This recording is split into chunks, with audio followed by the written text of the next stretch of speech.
Halo, Sobat Naturalis. Kita seringkali menjumpai atau menemukan tumbuhan kecil yang kita anggap sebagai bagian dari rerumputan.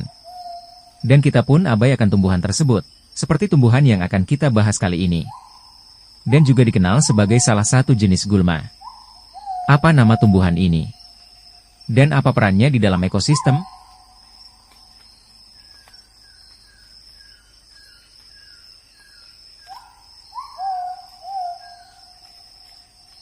Sobat Naturalis, Gomprena celosioides, tanaman berbunga yang menawan. Gomprena celosioides, juga dikenal sebagai globe amaranth, Bacillus baten, dan velvet leaf, adalah tanaman herba yang menawan dari keluarga Amaranthaceae. Tumbuhan ini dikenal sebagai gulma yang umum ditemukan di daerah tropis dan subtropis.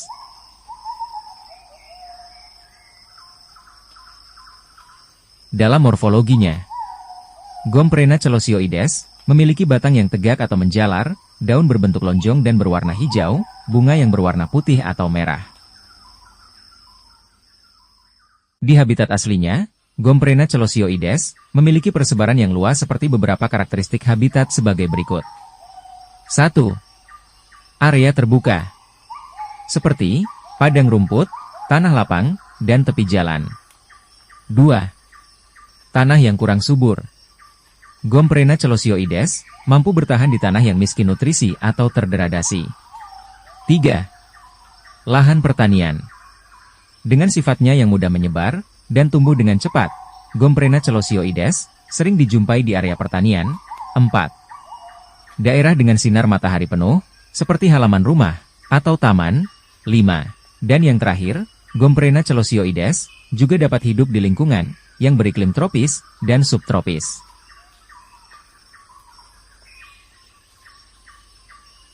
Gomprena celosioides diyakini berasal dari Amerika Selatan, dikarenakan sifatnya yang tahan banting dan mudah menyebar. Gomprena celosioides telah menyebar di berbagai belahan dunia, kecuali Antartika.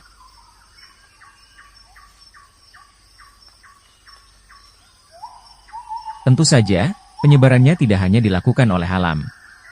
Seperti angin, hujan juga serangga, aktivitas manusia, juga berperan dalam penyebaran tumbuhan ini. Seperti pertanian, perdagangan, dan transportasi, karena penyebarannya sangat luas dan cepat, Gomprena celosioides akhirnya dianggap sebagai gulma invasif di banyak tempat. Adapun faktor yang mempengaruhi tingkat penyebarannya yakni 1. Kemampuan beradaptasi di berbagai kondisi lingkungan, seperti tanah yang tandus, berpasir, atau kurang subur. 2. Penyebaran benih, yang dibantu oleh angin atau air. Selain itu benih juga dapat menyebar dengan cara menempel pada bulu hewan, pakaian manusia, dan alat pertanian. Oleh sebab itu, dibutuhkan cara untuk mengendalikan tanaman invasif ini agar tidak berdampak pada tanaman pertanian.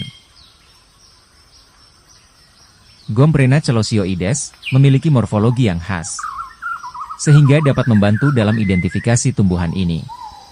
Berikut beberapa ciri-ciri tumbuhan Gomprena celosioides. 1.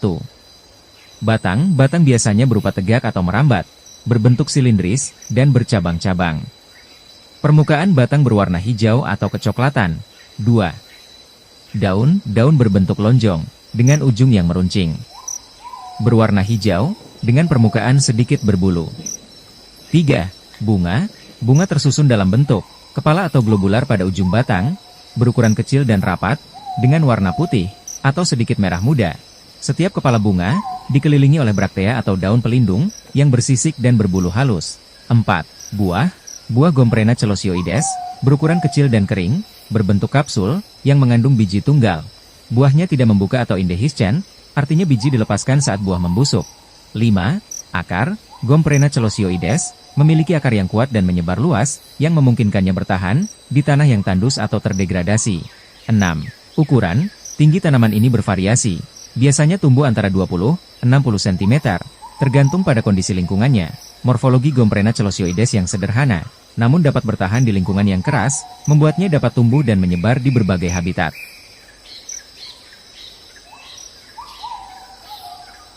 Pengendalian Gomprena celosioides diperlukan untuk menekan tingkat penyebarannya, karena sifatnya sebagai gulma invasif, yang dapat mengganggu lahan pertanian dan ekosistem alami.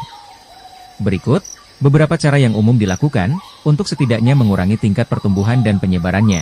1. Pengendalian mekanis, yaitu dengan mencabut atau memotong tumbuhan ini dengan mesin, guna mencegah agar tumbuhan ini dapat tumbuh lagi. Lakukan secara berulang. 2. Menggunakan bahan kimia seperti herbisida. Cara ini terbukti efektif dalam membasmi tumbuhan ini di lahan pertanian. Tentunya, penggunaan bahan kimia seperti herbisida ini harus dilakukan sesuai instruksi dan aplikasi dosis pemakaiannya. 3. Penutup tanah atau mulsa atau mosa. Ini berguna untuk mengurangi ruang gulma yang akan tumbuh. Pengendalian gulma ini harus dilakukan secara terus-menerus dan intens, agar pertumbuhan dan penyebarannya dapat terkendali.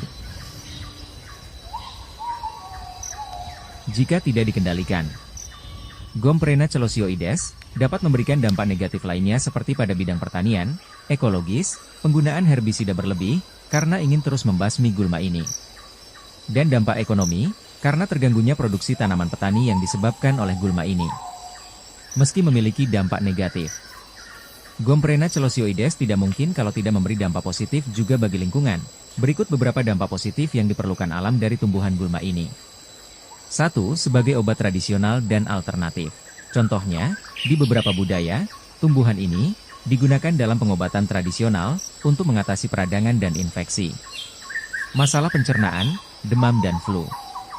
2. Penutup tanah, maksudnya untuk mengontrol erosi pada tanah dan memperbaiki struktur tanah yang terdegradasi, meningkatkan aerasi tanah dan menjaga kelembapan tanah. 3. Penggunaan pada ekologi meliputi habitat bagi serangga. Bunga dari Gomprena celosioides menarik bagi beberapa serangga, seperti lebah dan kupu-kupu. Dan revegetasi lahan terganggu akibat degradasi, tapi tetap dikendalikan agar tidak mengganggu spesies lain. Sobat Naturalis, Gomprena celosioides, meskipun sering dianggap gulma invasif, ia memiliki peran yang lebih kompleks dalam ekosistem. Tumbuhan ini tumbuh subur di berbagai kondisi lingkungan, dari lahan tandus hingga tanah yang subur, seperti banyak tumbuhan lainnya. Keberadaan Gomprena celosioides menunjukkan pentingnya keseimbangan dalam mengelola sumber daya alam. Pengendalian yang tepat, baik melalui metode mekanis, kimia, atau biologis, dapat membantu keberlanjutan ekosistem, tanpa mengabaikan manfaat potensial yang bisa diperoleh dari tumbuhan ini. Pemahaman yang mendalam tentang dampak negatif sekaligus manfaatnya, memungkinkan kita untuk mengambil langkah bijak dalam mengelola tumbuhan ini secara holistik. Itulah tadi pembahasan kita mengenai tumbuhan Gomprena celosioides. Pembahasan ini menunjukkan kita bahwa kita harusnya peduli dengan alam bahkan dari hal yang terkecil.